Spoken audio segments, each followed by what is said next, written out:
No, I agree. I want to touch on something you mentioned, and this is a true personal story.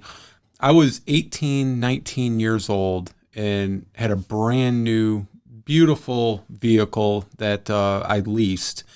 And I was pulling into a convenience store in our city. I think I had to pick up milk or something for my mom. I'm pulling in off the street, and all of a sudden I'm getting ready to, you kind of stop when you get in the parking lot to pull into your parking space, and I get rear-ended and just slammed. And I mean, it kind of startled me because you don't think of that happening when you're in a parking lot getting ready to pull into a parking spot. So, it didn't really hurt me at all, but, it messed up the rear end of my vehicle pretty good. And I got out, and the gentleman who had rear ended me got out of his car, and he had uncontrollable shaking. And I'm first, because I actually, George, I was coming from a paramedic class because I was doing that in preparation for, my medical school application when I got done with my 4-year degree. And I'm like thinking, is he having a stroke? Is he having a seizure? What is going on? And then we called the police. And this goes to your point about the training at the academy. The police officer shows up, and this gentleman couldn't even sign, for the police officer, couldn't. And because it was a private property, they can't issue a ticket. They can't do anything. And he said, you two just exchange phone numbers, and then your insurances will take care of it. And I mean, my heart went out to this man. The police officer never sought medical attention. And he came over, and the officer told me, he says, well, the gentleman just shared with me, he has very advanced Parkinson's, and sometimes he can't stop his vehicle.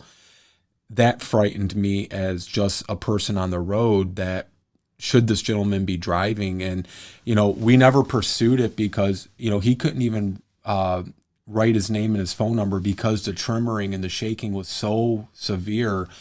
And it's just like, I felt like that officer should have been able to do a little bit more to help this gentleman, because not only is he dealing with the Parkinson's and the shaking and the tremors, but now, he's dealing with kind of probably being upset because, one, is he concerned that they're going to take my license away because now they're finding out I have very advanced Parkinson's, all these different things. And the officer just let him go on his way, didn't even ask for an ambulance or anything. And I agree with what you're saying. I think they're for dementia, Parkinson's, things like that.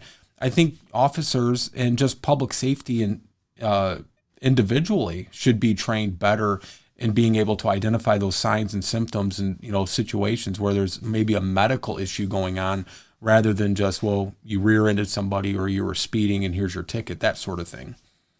And this will help, obviously the topic today is advocacy, but I think we need so much more. Unfortunately, there's not enough time in the day. This book might take a lot longer. The other journey was not, I mean, it took me 4 years, but it was more myself, my personal stories. This next one has to be more research. I'm going to have to find officers and departments, which is not, I just called today. It was very difficult, a bureaucratic type situation. So I also would have loved to find people who would like to share their journey if they've had incidents and things. But this book also won't be controversial. It's more to bring awareness. It's more about to help teach, teachable moment. It's not to blame.